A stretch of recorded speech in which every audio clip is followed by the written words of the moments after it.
Seinasööt on üks lihtsamaid ja tõhusamaid viise vastase üle mängimist. See on valdavalt 2 versus 1 mäng on olukord, aga mitte alati. Et lihtsa seinasööduga on võimalik ka mängida üle suurem grupp vastaseid.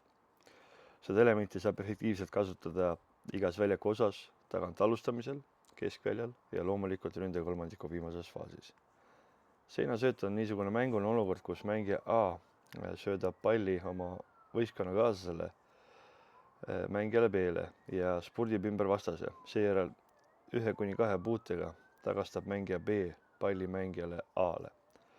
Seinasöödu hetkel peab vastane olema palliga mängijale väga lähedal, aga mitte liiga lähedal, sellepärast et siis võib tekkida oht vahelt lõikele, kiirus ja ajastus ning söödu täpsus on võtmetähtsusega. Seinasööt arendab mängijate kreatiivsust ja meeskonna kombinatsioonilist koostööd. Üldjuhul kiputakse seinasöödu algataja peale söödu andmist vabaks jätma, sest vastaste kogu fookus on pallile. Just seetõttu peetakse seinasöötu väga tõhusaks elemendiks jalgpallis. Vaatame mõningad tippjalgpalli näiteid seinasöödust, mida on lust vaadata, kui efektne see kõik on. Toome selle episoodi alguspunkti tagasi ja räägime natuke detailsemalt. Siin väga oskuslikult 2 mängijad mängivad seinasöödu omavahel. Mängitakse üle põhimõtteliselt 4 vastast ja vastaste pilgud on suunatud tegelikult ainult pallile, ehk siis söödu algataja jäetakse täielikult markeerimata ja see ongi see eelis ja seinasöödu võlu. Siin on imeline tõrjevärava pool. Vaatame teist näidet.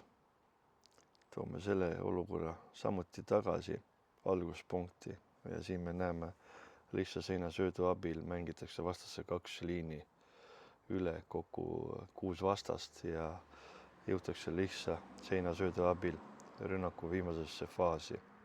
Ja seejuures saame jälle järjekordselt näha seda, et söödu algataja peale söötu jäetakse täiesti markeerimata, et vastaste kogu fookus, visuaalne fookus on suunatud pallile. Vaatame 2 viimast näidet, et väga pikalt kommenteerima need ei hakka, sest kõik nad on väga-väga sarnased.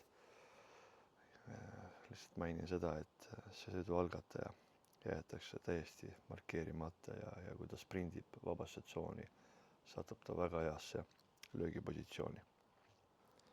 Noormängijate rünnakufaasi loovuse arendamine pole lihtsalt ja killast. Suuresti sõltub see treeneri õppemetoodikast, viljelevast filosoofiast ja heast kujutlusvõimest erinevate harjutuste disainimisel.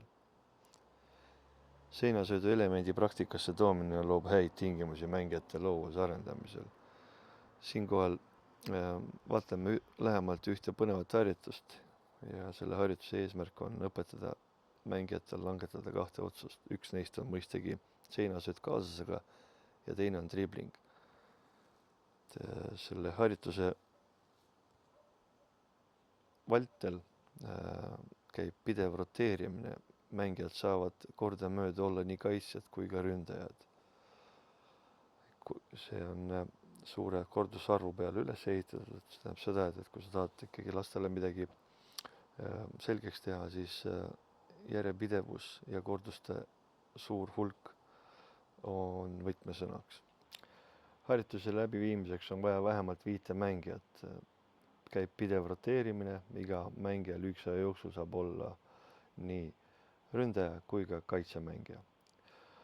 Konkreetselt selle harjutuse juures on kaitsemängija poolpassiivne, et kui see tähendab seda, et ta eesmärk ei ole pall iga hinnaga võita, vaid simuleerida vastast.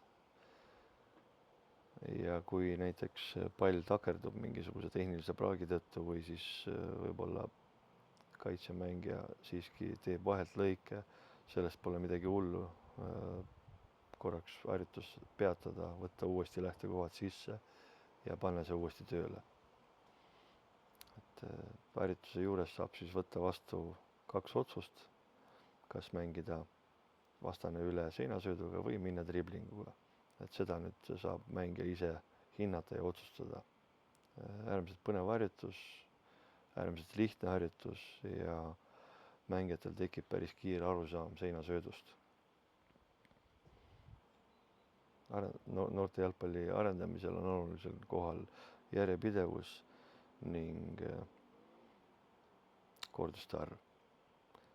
Ja minu kogemus ütleb seda, et ükski uus harjutus ei lähe kunagi hästi tööle, et seetõttu tuleb olla kannatlik ja 2-3 treeningusessiooniga on võimalik juba näha silmnähtavat arengut. Mina tänan teid tähelepanu eest ja kõike head järgmise korrani.